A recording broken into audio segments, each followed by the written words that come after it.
The following podcast is a W2M Network original production. Visit W2Mnet.com for all of our other great podcasts, plus news, reviews, articles, and opinions from the worlds of wrestling, video games, football, and entertainment.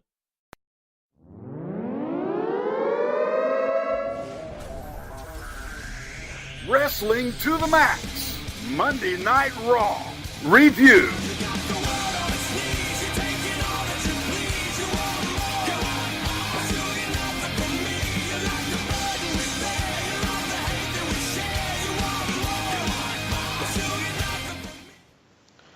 Ladies and gentlemen, welcome to Wrestling to the Max's Raw Review for August 21st, 2017. And of course, we are brought to you by W2Mnet.com. Yeah, it's the place where you come find all our great review shows, plus our regular shows of Wrestling to the Max. Hey, and don't forget to go rate, review, and subscribe also at YouTube or wherever else you get your podcast from. And trust me, lots of great stuff over there. Also want to throw a big shout out to Formula1Mania.com. You can find us there, as well as the W2M Network. So there you go, guys. That's the way you can find us, all the ways you can kind of share it with all your friends. Of course, I am Gary Vaughan, and your host tonight, Mr. Paul Leazar. Heyo. And Paul, we are on the cusp of what we enjoyed kind of chatting about last night, which was SummerSlam. That we are here and we are ready to talk about all the fallout of what took place last night. And if anybody wants to go check that out, once again, go find those same links that I just told you. We actually titled it Wrestling to the Max Extra SummerSlam 2017. That's the best way to go. Just search it out. You'll get all our thoughts on what happened at SummerSlam. So you're not really going to get them here on this Raw, but at least you'll get our fallout. But yeah, I mean, here we are, Paul, and I'm kind of excited about talking about it. There's quite a bit of stuff that's definitely interesting. Yeah, there's a whole bunch to get into here, and they don't waste any time with this show. They open with Brock Lesnar coming out. He is, of course, still your WWE Universal Champion after surviving the Fatal 4-Way last night, which was awesome.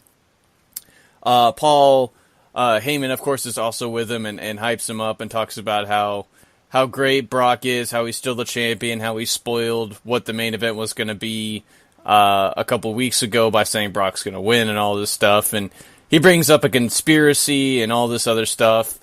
Finally, Braun Strowman's had enough of hearing this shit. He runs in. Him and Brock Lesnar sort of goes face-to-face for a little bit, and then we get this huge brawl. Braun hits two big power slams on him to leave Brock laying, and later on in the evening we find out that Kurt Angle has made this the main event for No Mercy in 5 weeks, so this will be your main event for that show for the Universal title. And I mean, Braun is just, he looks unstoppable to me, Gary. Like, he's killing Brock, he's killing anybody else in his way. He wants to be the champ. It's kind of funny because if you want to call it kryptonite and you want to call it anything else, you can. But that's just what Braun Strowman is to Brock Lesnar right now. And he just seems like the one obstacle that Brock Lesnar cannot overcome. And that's kind of weird to say because Brock Lesnar has been so dominant in WWE for so long now that it's just so strange to see him not be able to take on a guy of this stature and at least get a little bit of offense. It just seems like he's just kind of a whoop puppy dog when it comes to Braun Strowman. And, can I say that I hate it? No, I don't hate it. And do I love it? I love it to an extent, right? I love Braun Strowman in general. I mean, I'm always behind this guy full-fledged. But I also want to see more from Brock Lesnar's side as well. We're going to get it. I'm not going to get too ahead of the game. We still got a month before No Mercy. Mm-hmm. But at least right now, who the top dog is, and that is, Braun Strowman. Yeah, I mean, what a performance he had last night, of course. I thought he looked great here, too. And I don't know, I feel like this would have meant more if we didn't have to sit through everything that Brock and Goldberg did, because they gave Goldberg quite a bit during that as well to make Brock sort of seem like he was vulnerable. And that's what you need to do, right? There's a lot of fans watching today who may not have known who Goldberg was, and you needed to treat this guy like a serious threat and all that. I just feel like this might have been meant a bit more if we didn't really have to sit through all that, but what matters is that it's here now. It looks like Braun, he's got really, I think, the most to gain out of all this. He has the crowd with him still, and people just love watching him beat up people, whether it's Brock Lesnar or random jobber number 12, Yeah, and I'm glad you brought up the Goldberg stuff because we kind of saw the chink in Brock Lesnar's armor when it came to that matchup. He couldn't beat Goldberg no matter what, and it took a long time to do it, and he finally got to WrestleMania, and Brock Lesnar found that path to victory. And right now, we're kind of back in that same situation. But with Braun Strowman, it feels right. With Goldberg, I never really was settled with it, right? It kind of didn't sit well with me. I was a big Goldberg fan back in the day. I'll be honest with everyone listening. I loved Goldberg. Austin wasn't even on my radar. And that shows you how much of a fanboy I was for this guy. But older guy coming in, 50-plus years old, taking on a Brock Lesnar that is just overpowerful. I really never bought into that. I was, trying to make it through it because I knew the end game was Brock Lesnar would prevail. This is a different story, though. I can't say that Brock Lesnar prevails against Braun Strowman because Braun Strowman is so young. He's so powerful. He's everything, and including what the biggest thing is for WWE right now, and that's the future. Yeah. And, my God, if Brock Lesnar's a part-time guy, what a better way to put him on the shelf for a little while, right? Braun Strowman. Yeah, I completely agree with you. Obviously, he has all this MMA stuff coming up sometime next year when his suspension is over. I would look for if I was WWE, I would end this as soon as you felt like it was right, and hopefully that is sooner rather than later. Just because I feel like the more time you really let Braun have a great run as champion, or if Brock really is going to hold it to WrestleMania and they're going to hold fast to that plan of Brock and Roman at WrestleMania, which a lot of people think might be the case, seeing as he pinned Roman at SummerSlam. I don't know. I feel like giving the title to Braun and then using that to keep building him up and sort of let Roman get his revenge basically at WrestleMania, because I feel like no matter who the belt's on, Roman's going to beat him. I think that makes for a much better story, even though, Roman obviously has great history with both these guys. Yeah, and could you see Brock Lesnar, Roman Reigns at WrestleMania without the title on the line? Oh, boy. I don't think so, just because, WWE likes these title matches to be sort of the big marquee ones, and it's not like they haven't had the big marquee match not be for their championship, but I don't know, that close to maybe Brock leaving for a while or not re-signing or however the fight career is going to work out for him going forward. I would think it's still going to be for the championship if Brock is still around to do it, obviously. Yeah, and with you saying that, it does make me wonder what direction they'll be going. We'll know closer to Royal Rumble, of course.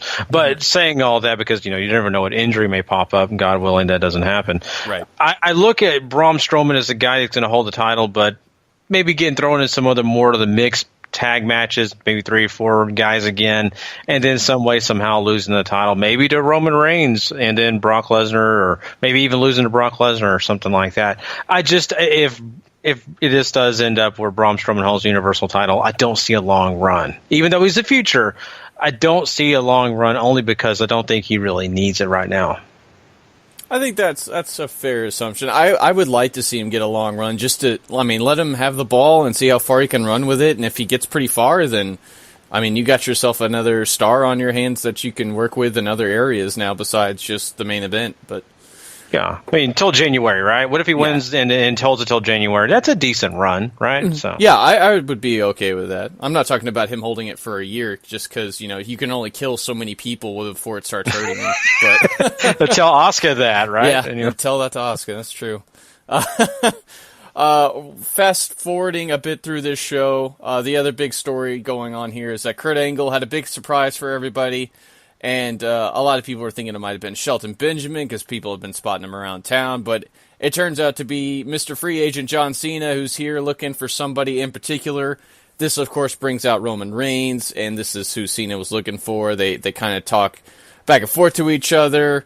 Roman sort of says Cena runs his mouth too much, and this is his yard, and blah, blah, blah, blah, usual Roman stuff. Mm-hmm. Miz Taraj interrupts all of this. Miz starts running both guys down pretty well, I would say here. He's not here for the jokes. He's not here for Roman. He's here basically to run down Angle and and really just try to put himself over and put him in a position to where he can actually start defending his championship and all this other stuff, and talks about how much he's earned opportunities. And this brings out Samoa Joe, who's also had enough of all the BS, and is here to beat up Roman Reigns and John Cena, basically anybody who gets in his way. This leads to a tag match being made later on in the evening as Samoa Joe teams up with The Miz to take on Roman Reigns and John Cena. And I thought this was pretty good, right? I mean, the crowd being the crowd here, and John Cena basically feeling like he's not at all taking this very seriously, but it worked really well, I think, into the flow of the match, that it didn't hurt so much. You have Joe get into the ring. He puts on the Coquina clutch on John Cena. Roman comes in, hits a big Superman punch on John because Samoa Joe got out of the way. Joe, however, goes to dive on Reigns afterwards and ends up eating a Superman punch of his own. Miz tries to get the skull-crushing finale in, fails utterly, and eats an AA to win for Cena and Roman Reigns. This, I didn't think this was that bad, honestly. If this is the way they're going to go with Roman leading up to whatever, I think that's fine. Yeah, I mean, this is not a bad deal. I think that what they've got going here, especially for the fact that you have John Cena back in the picture on Raw, I think, Roman Reigns and him both kind of have their own journey, but it's going to cross paths. That's exactly what they kind of alluded to here. But then you put in, of course, adding in Samoa Joe, who deserves to be in that picture amongst those guys, right? I mean, hey, he did pretty well for himself at SummerSlam as well. And The Miz, who I've always kind of honestly considered being a guy that's right on the cusp of being in the main event. Mm-hmm. I just appreciated the whole segment. I liked everything that they did here. I just love The Miz. His mic work, everything he says, it just feels so real. Like, it feels like it came exactly right from his gut. And I appreciate that every time. And so overall, the way that they made this picture happen and the way it kind of worked out, it didn't feel like rehashed stuff, if you ask me, right? Mm-hmm. Because you had two of the guys who were in a big match on SummerSlam. Sure, they're together again in maybe a little feud here, but you got two brand new guys thrown in here. It felt fresh. It had a little excitement behind it, and then they got a main event here that really was honestly a lot of fun to watch. It wasn't 5-star match or anything. Didn't need to be, though. It was just a fun match. And of course, you're going to have some little stuff going on between Roman Reigns and John Cena, like they kind of did, but they still won because, well, it's John Cena and Roman Reigns, and there you go. So I really enjoyed it. I can't really say any negatives about it, Paul. I mean, they did pretty well for themselves. I agree. This wasn't too bad. They didn't come out and just directly, I think, hit you in the face with all the Reigns and Cena stuff. And like that's sort of, I don't want to say on the back burner, but it's not at the forefront yet, and I'm okay with that. What I really like about this main event, though, Samoa Joe clearly has things in hand until The Miz essentially almost goofs it up, and I can very much see Samoa Joe coming out all angry at The Miz next week. Maybe this leads to an Intercontinental title program for him. He certainly has earned it. That would be excellent because there's not any room for him right now holding the Universal title. Mm-hmm. And, I often kind of wondered myself, well, what can he do? There's not much he can do. And then WWE choosing this, I think it's perfect. It's the right thing to do. Samoa Joe needs, honestly, to have something special, the way to get people more behind him if they're not already behind him. Mm-hmm. So, hey, I'm loving this. And I think The Miz and him will be just amazing sparring on the mic and amazing sparring in the ring as well. I agree with you entirely. I think Joe's really taken the opportunity that he was given, knocked it out of the ballpark, and showed that he does belong to have some sort of spotlight on him. And you're not really doing much with the Intercontinental title right now. I feel like, as much as I love it on The Miz, freshening up that scene would be very nice. Even though it does seem like they had a thing going with Jason Jordan, that didn't feel like the case tonight because Jordan just wants some competition. He's not on the card. He goes to Kurt, and he wants to fight tonight. And Angle's like, all right, you can face Finn Balor. And they went for one of those matches where they give Jordan a lot to look like he can compete with the upper echelon, like a Finn Balor, who I can't really recall how many losses he's really taken, I guess, since he came back, except for the one to Bray Wyatt a couple weeks ago. And I don't know. I do love Finn. I don't feel like there's a ton of interest in him right now, though. And this match is overall very good, right? I mean, it's not anything bad. It's not anything great, but it is good. And they give Jordan a lot here, so they're not really sailing the ship on Jordan yet.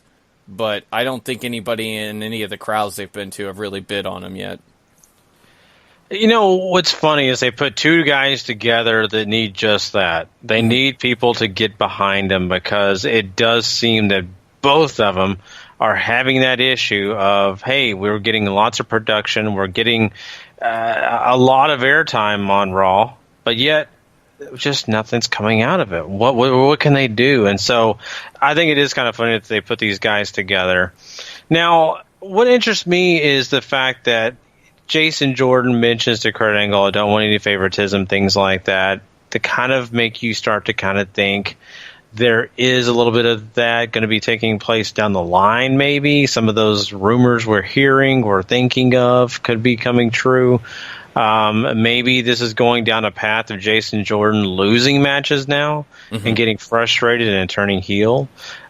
That path is very clear. The Finn Balor one, I'm a little lost on. I don't know what they can do for him. I just don't know. I'm sure there's a feud somewhere down the line that could really do it, but at this point, he's just not at that echelon. Without him in the main event picture, I think we're kind of feeling like he's a mid-carder, and a mid-carder that's going to stick around there, and I don't like that per se, because I think Finn Balor's got a lot more in him than just being in that position.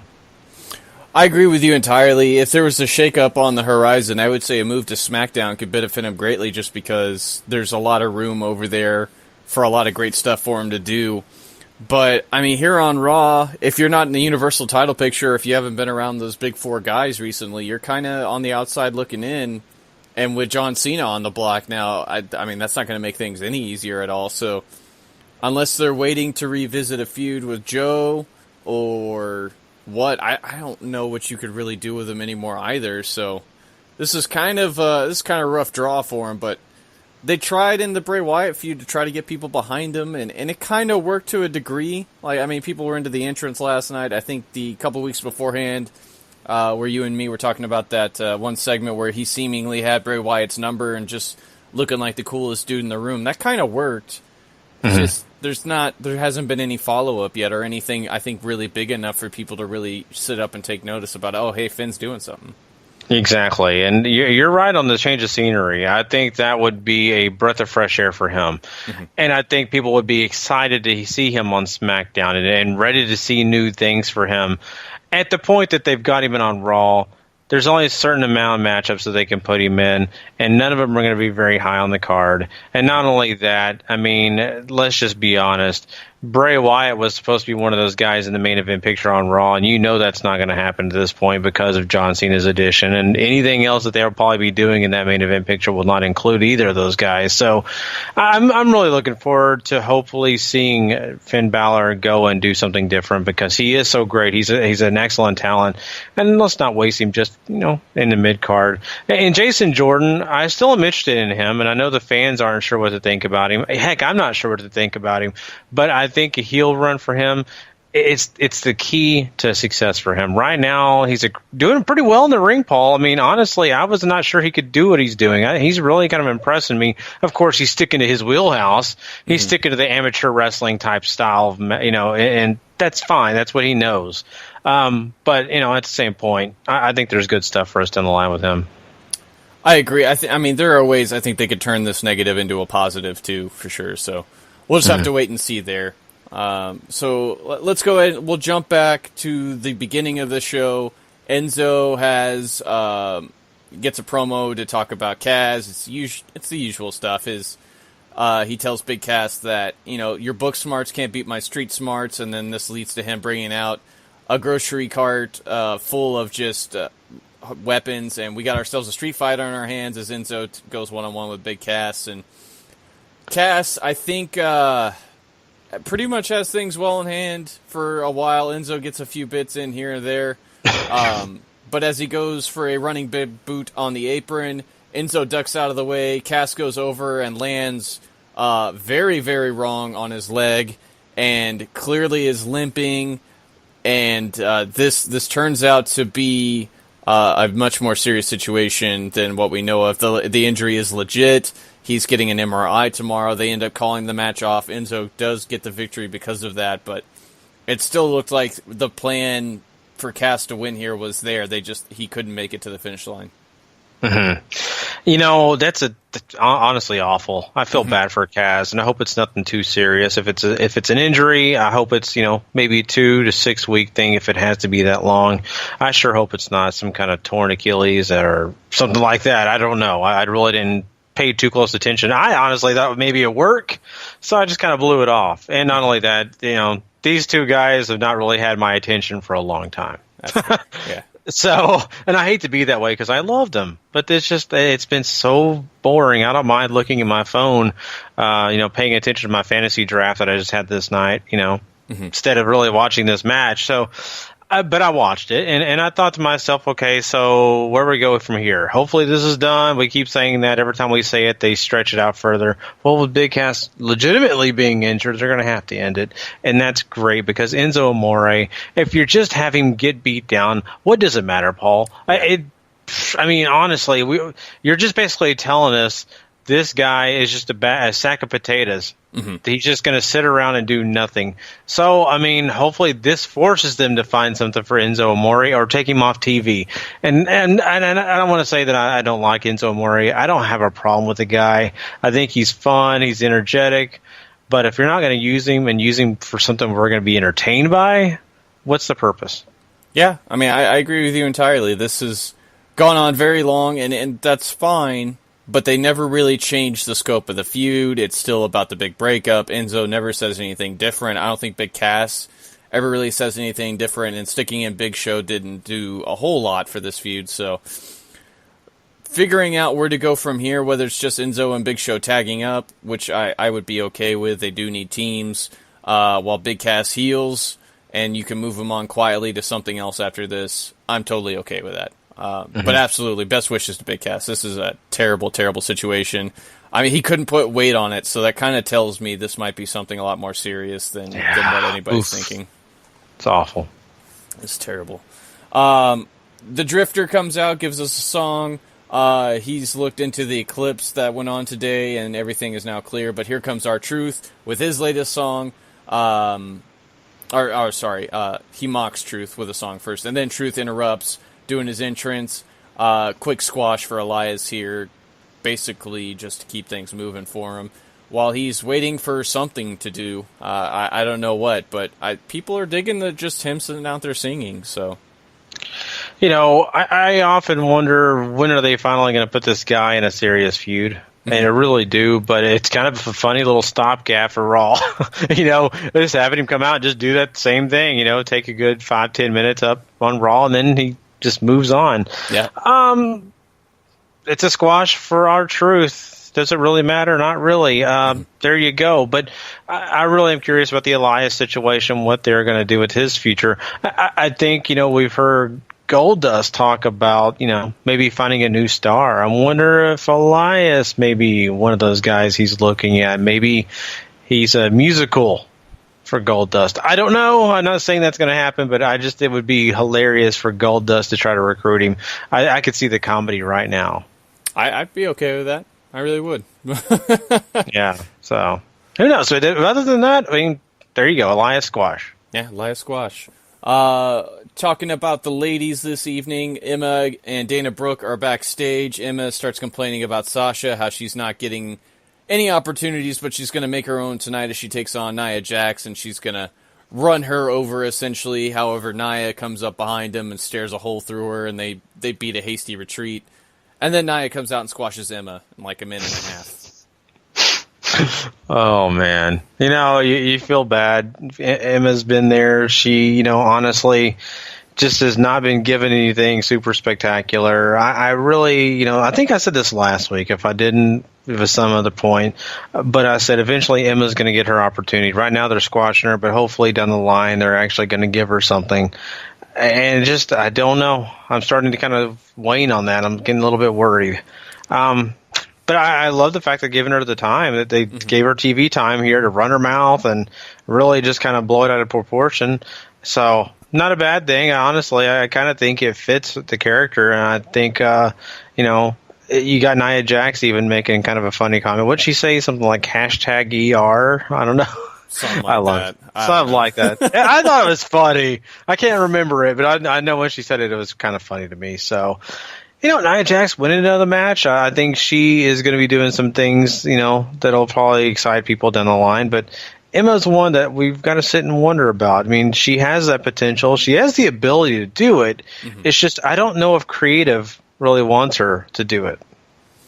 Yeah, I mean, I'll say this much. She keeps getting segments every week. She is getting TV time. And even though she's just getting squashed right now, this could lead to something bigger. It'd be really interesting if this turns into a face turn for her or something like that. I mean, I just don't know where you keep going if you keep having her run her mouth unless she just gets the lucky win and that snowballs or something like that. But I like Emma a lot. I really want her to succeed, and I think you're right. I mean, I don't know if just creative doesn't know what to do or if they just are keeping this on people's minds right now for something they have planned later on. So I just have to wait and see. I think so, and whatever they do, I mean, hopefully, even if it's just put her with somebody else, I don't know who else, but put her in here with somebody, at least doing that, I think, would give her a leg up in this. Right now, the squashes are just kind of boring. But like you said, she's on TV. That's what matters. Yeah, absolutely. Flip side of the coin here, Sasha Banks comes out later on, says that her heart is here in Brooklyn as she's had 3 great moments here. Her match versus Bayley at NXT TakeOver, her match versus Charlotte last year at SummerSlam. And even though she's getting booed, she very quickly turns the crowd by wishing Ric Flair well. And I thought that was just such a smart move. And she keeps talking about how she's going to be champion for a while. Alexa Bliss comes out and says, the idea of you actually defending the championship is hilarious to me because every time you win it, you lose it immediately, which I thought was just great. So Banks tries to get Alexa to use her rematch clause tonight to prove her wrong. Alexa, however, says, I'm not going to do that. Instead, you and me will go one-on-one for the championship next week, and that is official before the end of the show. So I really like this segment. It may not have said anything super important, but I thought the content and their delivery was all very good here. Yeah, I think they did fine. And, they got the point across, and it was kind of funny to see the reaction of the fans to Sasha Banks. I thought she was more of a fan favorite than that. But I think, what Alexa Bliss said is kind of true. Sasha Banks just doesn't know how to hold on to the title after winning it. Will it happen again next week? It very well could, but I don't think so. I think Sasha Banks is in a longer run here, and I think that would be the smarter move for them, at least for the time being with Sasha. I think, they gave you what you needed here. I set it for next week. Nothing that, knocked it out of the park, but I think Alexa Bliss and Sasha Banks did great. Yeah, they were wonderful. And before we get to, I think, what was probably the best part of the show, the Cruiserweights get some time to shine in an 8-man tag as Drew Gulak teams up with Tony Nese, Noam Dar, and Arya Daivari against Mustafa Ali, Rich Swann, Cedric Alexander, and Grand Metalik. This was really fun. I thought you had a lot of opportunities, I think, to sort of make a lot of these other guys look better than they did. But it's one of those where everybody gets their stuff in before Cedric gets the lumbar check on Tony Nese to get the victory. This was what it was. Yeah, and before I jump into the match, did you notice they didn't change the ropes? Oh, really? They didn't? No, they didn't change them to purple. And I thought that was very interesting. Was not paying attention to that. Yeah, and it's just kind of hit me because I noticed, the ring apron kind of had that purple look, but no, purple ropes themselves. Maybe they're getting away from that. I don't know. It's kind of interesting. But no, I think this was a party favor. And what I mean by that is, when you open up the party favor, sometimes you'll find a piece of candy, you'll find a whistle, you'll find all these different little trinkets that are just kind of fun. And that's exactly what this match was. Lots of different high spots, basically getting you some of the feuds that have been taking place over there at 205 Live. Kind of got a little airtime here in this match, and all around just fun stuff. I don't know that I could sit here and say anything different. I think that they gave you an entertaining match that, shows you what the Cruiserweight division's about. So if you don't know much about the Cruiserweight division, you just need to watch this match, and you kind of learn a lot about that roster. Absolutely. And then afterwards, Neville gets an interview. He's got another title match with Tozawa tomorrow, essentially, after Titus and Tozawa show up to invoke the rematch clause. So, Cruiserweight title getting defended a lot within a week and a day, essentially. Mm-hmm. Yeah, and it's kind of funny that they're doing it so quickly. Mm-hmm. I thought, we'd get a little bit longer before, Neville gave a shot to anybody. But, hey, it's smart. Right hot off the SummerSlam event, it just makes sense. And I think it's going to be sweet on 205 Live. Yeah, I agree.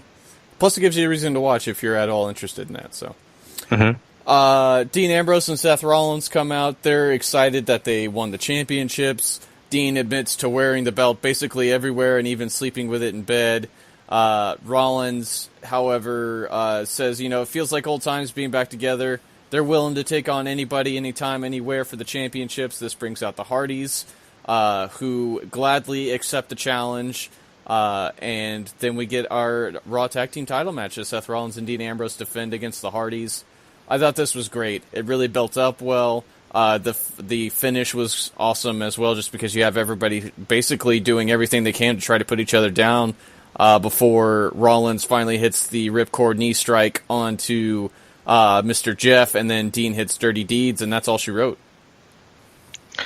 What's cool about this is usually when you get matches at this caliber, especially in the tag team division, a tag team title match following a big victory by a team, usually the opponents are, opponents you kind of know. The tag team is going to, have a tough time beating, but they're still going to win. You kind of know going in. But the Hardys are a different story. You kind of feel like the Hardys could have came in here and took those titles. You really felt like that.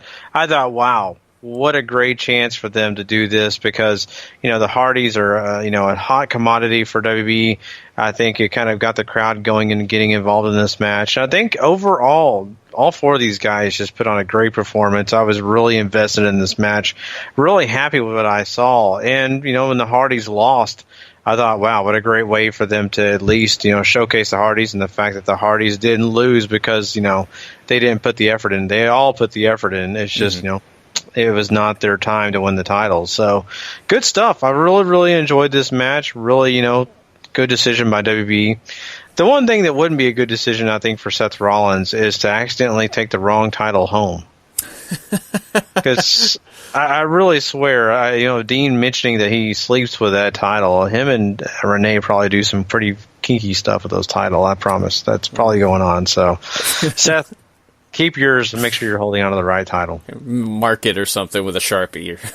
Yeah, there you go. That pretty much covers everything on this edition of Raw, Gary, so we just got to put a number on this bad boy. What you going to give it? Honestly, a Fallout episode of Raw from SummerSlam that I think was pretty decent. I don't think that it really blew me away. I think that they gave you some entertaining matches, just like that tag match. The Cruiserweights did a really good job tonight. Mm-hmm. I loved the segment at the open where you have Brock Lesnar and Braun Strowman. So lots of high moments for this show. The low moments were really not sticking out. And so I am going to go with 7 here. It's a very good show, but I don't think it's like an 8 or a 9, because I don't think that any of the good matches were super great. I think they were good, but not to that next level. I'm okay with a 7.